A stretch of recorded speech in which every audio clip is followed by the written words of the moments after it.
Levei a esposa dele pro date. Ele me jurou, com todas as letras, que era homem de uma mulher só. Então, eu resolvi levar uma convidada muito especial pro nosso encontro, a esposa dele. Deixa eu te contar como eu desmontei esse cara. Eu dei match com o Eric num aplicativo. E logo de cara ele fez questão de se vender como o príncipe encantado. Eu não sou como os outros. Eu sou de uma mulher só. Sou sério. Procuro coisa de verdade. Sabe quando a pessoa fala tanto de honestidade que já acende um alerta? Foi exatamente isso que eu senti.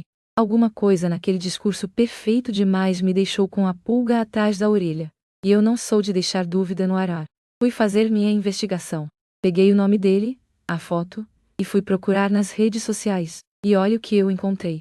Esse homem de uma mulher só estava num relacionamento havia 2 anos e meio. Casado havia 7 meses, e pai de 6 filhos. 6. Enquanto me mandava mensagem dizendo que procurava o amor da vida dele.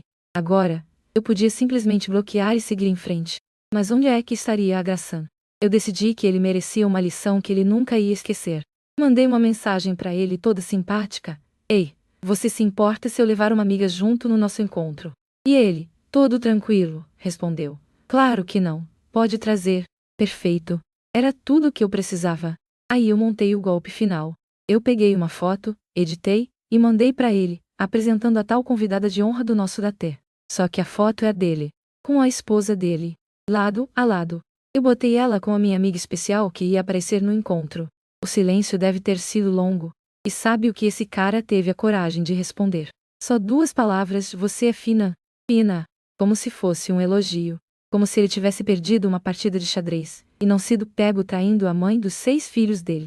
Eu não caí no papinho. Eu não virei mais um número na lista dele. E ainda deixei registrado que ele foi desmascarado. A única coisa que eu ainda estou decidindo é se conto pra esposa o que eu descobri. E você, no meu lugar, contaria tudo pra esposa dele, ou deixaria a vida se encarregar de cobrar essa conta de Nudes na mesa. Eu voltei do banheiro e flagrei o meu date, ali na nossa mesa, no meio do jantar, trocando fotos pesadas com outra mulher. E o melhor, ele nem percebeu que eu já tinha voltado. Deixa eu te contar essa vergonha alheia. Eu tenho 22 anos e conheci o Trevor num aplicativo. A gente até fez uma chamada de vídeo antes, e nessa chamada ele parecia super gente boa, simpático, arrumadinho, aquele cara de família.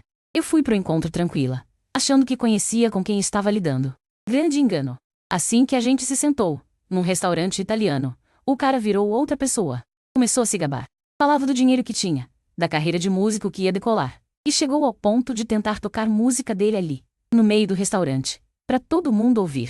Eu já estava constrangida, mas ainda tentando ser educado. Aí eu levantei pra ir ao banheiro. E quando eu voltei mais rápido do que ele esperava, eu vi. Ele estava com o celular na mão, olhando fotos íntimas de outra mulher, curtindo as fotos, mandando emoji, respondendo com aquelas mensagens que a gente sabe o que são. E não parou aí. Ele foi na galeria dele, pegou as próprias fotos íntimas e começou a mandar de volta pra ela. Tudo isso sentado na mesa do nosso primeiro encontro, achando que eu ainda estava no banheiro. Eu fiquei parada, olhando aquilo, sem acreditar. Quando ele finalmente percebeu que eu estava ali, vendo tudo, ele não ficou envergonhado. Ele tentou fazer piada, soltou um comentário grosseiro, como se aquilo fosse a coisa mais normal do mundo. E aí eu fiz a única coisa que fazia sentido. Eu comecei a rir. Não de graça, mas daquele riso de puro desconforto, de eu não acredito que isso está acontecendo comigo. Eu levantei e fui embora. Não me despedi. Não paguei nada. Não comi nem a minha comida. Simplesmente saí. E no segundo que eu pisei pra fora, bloqueei ele em tudo. Eu achei que estava indo num encontro com o cara educado da chamada de vídeo. Mas aquele era só o personagem. O Trevor de verdade me fez de plateia pra ele trair na minha frente, antes mesmo da sobremesa chegar. E você? Teria saído rindo igual eu, ou teria feito um barraco na frente do restaurante inteiro? Descobrimos que somos irmãos. Foi um presente de Natal totalmente inocente. 2 testes de DNA de brincadeira para ver de onde vinham nossos antepassados. Foi assim, rindo, abrindo presente na sala, que eu descobri que a minha namorada de 1 ano era minha irmã. Deixa eu te contar como a nossa vida virou de cabeça para baixo em uma tarde. Eu e a Sara namorávamos fazia 1 ano. Estava tudo perfeito, a gente falava até em morar junto. No Natal resolvemos dar um pro outro aqueles kits de teste genético, dos que você cospe num tubinho e manda pra empresa analisar. Era pura curiosidade. A gente queria descobrir tipo, você tem sangue italiano, você tem um tanto de irlandês. Coisa divertida. Mandamos os 2 testes juntos. E aqui tem uma informação que na hora não parecia importante. Tanto eu quanto a Sarah fomos concebidos por inseminação. Os nossos pais tiveram dificuldade para engravidar e por isso os dois casais recorreram a um doador. A gente sabia disso desde sempre, cada um por conta, e nunca tinha ligado uma coisa à outra, até os resultados chegarem. Quando abrimos, tinha uma parte que compara o seu DNA com o de outras pessoas do banco de dados, e o sistema apontou uma correspondência forte, muito forte entre mim e a Sarah. 27% de DNA em comum. 27% não é coincidência. 27% é o número de irmãos. A ficha caiu de uma vez para nós dois, na mesma hora, olhando para a mesma tela. Os nossos pais biológicos eram inférteis. Os dois casais usaram doador. E pelas contas foi o mesmo doador, o mesmo homem, o que significa que eu e a mulher que eu amava, que eu beijava, com quem eu planejava uma vida, a gente era filho do mesmo pai. A gente ficou em choque total, aquele tipo de choque que trava o corpo. Traumatizados, sem saber o que dizer um para o outro, porque não existe manual para esse momento. Decidimos nos separar, cada um voltou para sua família para tentar entender, para buscar respostas, para descobrir se aquilo era mesmo verdade. Um presente de Natal de brincadeira transformou o meu grande amor no meu maior pesadelo. E o pior é que a gente não fez nada de errado. Ninguém contou, ninguém sabia. E você teria coragem de fazer o teste de DNA sabendo que ele pode destruir tudo, ou preferiria nunca ter aberto aquele presente? Calculei a altura pela xícara. Ele teve a coragem de me chamar de catfish, sendo que o meu perfil era todo verificado. Então eu decidi virar detetive e calcular a altura verdadeira dele, usando uma xícara de café e um óculos de sol. Deixa eu te mostrar como a matemática pode ser a melhor vingança. Eu tenho 28 anos, sou escritora e comediante, e conheci o Will num aplicativo. No perfil dele, tinha uma única informação escrita, 1,85 m. Só isso. E logo nas primeiras mensagens, do nada, ele me acusou de ser catfish, de usar fotos falsas. Eu, com o meu perfil verificado, com selo e tudo. Aquilo me irritou, mas em vez de brigar, acendeu em mim uma vontade de investigar. Porque se ele estava tão preocupado com gente mentindo, será que ele mentia também? Eu comecei a olhar as fotos dele com outros olhos. Numa das fotos, ele segurava uma xícara de café. Eu sei o tamanho médio de uma xícara dessas, então eu usei a xícara como régua, comparei com o corpo dele na imagem, e fui calculando a proporção. Depois, achei outra foto, dessa vez com um óculos de sol pendurado na camisa. Fiz a mesma coisa, usei o tamanho do óculos como referência e recalculei. E sabe o que é lindo? As duas contas, feitas com objetos diferentes, em fotos diferentes, bateram no mesmo número.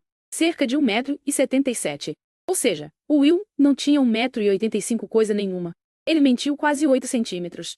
Eu botei tudo isso num vídeo. Expliquei a matemática passo a passo. E escrevi uma legenda que dizia: altura não importa, viu? Mas mentir e ser grosseiro importa. O vídeo explodiu. Mais de 3 milhões de visualizações, 700 mil curtidas. E o Will, uns 10 minutinhos depois do vídeo viralizar, ele me desfez o match, sumiu. E ainda descobri, pelos comentários, que ele usava esse mesmo golpe de chamar as mulheres de catfish com várias outras, provavelmente, para desviar a atenção das próprias mentiras. O homem chamou de falsa, e acabou exposto pela própria xícara de café. A lição: nunca subestime uma mulher com tempo livre e noção de proporção. E você? Ligaria para 8 centímetros de mentira? Ou o problema todo aqui é a cara de pau de acusar antes? Era uma armadilha de pirâmide. Ela era linda, o papo fluía, e eu estava genuinamente empolgado com aquele encontro. Aí, do nada, uma segunda mulher que eu nunca tinha visto puxou uma cadeira e sentou na nossa mesa. Deixa eu te contar como o meu date romântico virou uma reunião de negócios. Eu dei match com ela num aplicativo. Bonita, extrovertida, animada. Só tinha uma coisinha que eu ignorei. Ela tinha um clima meio empreendedora de sucesso, sabe? Muito papo de investimento, de mentalidade vencedora. Mas eu achei que era só a personalidade dela. A gente conversou uma semana e marcou um café. Chegando lá tudo normal, conversa boa. Até que eu levantei para ir buscar os cafés no balcão. Quando eu voltei, tinha uma surpresa me esperando, uma outra mulher sentada do lado dela, sorrindo para mim. A minha date me apresentou ela como a sócia dela, sócia, no nosso primeiro encontro. E aí a tal sócia assumiu o comando da conversa. Só que ela não queria saber se eu era legal, se eu era engraçado, se rolava química. Ela começou a me entrevistar. No que você trabalha, quanto você ganha, você está satisfeito com a sua vida financeira, já pensou em ser o seu próprio chefe. E foi aí que a ficha caiu. Elas começaram a desenhar o esquema. Eu entrava, recrutava 3 pessoas, cada uma dessas 3 recrutava mais 3, e o dinheiro ia subindo, subindo, subindo. Eu fiquei olhando para elas e fiz a pergunta que todo mundo faz. Peraí, isso aqui é tipo um esquema de pirâmide, né?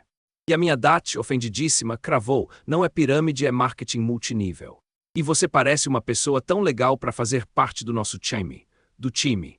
Eu fui até ali pensando em romance e a única coisa que aquela mulher queria era me transformar em vendedor da equipe dela. Eu não briguei, não discuti. Eu simplesmente inventei a desculpa mais rápida que veio na cabeça. Gente, acabei de lembrar que preciso levar meu cachorro no veterinário. E saí. Saí rindo sozinho pela rua, sem acreditar que eu tinha me arrumado, me perfumado e criado expectativa para assistir a um pitch de vendas. O match dos meus sonhos só queria 3 indicações e o meu contato. E você teria escutado o pitch até o fim por educação, ou teria fugido igual eu na primeira palavra recrutar.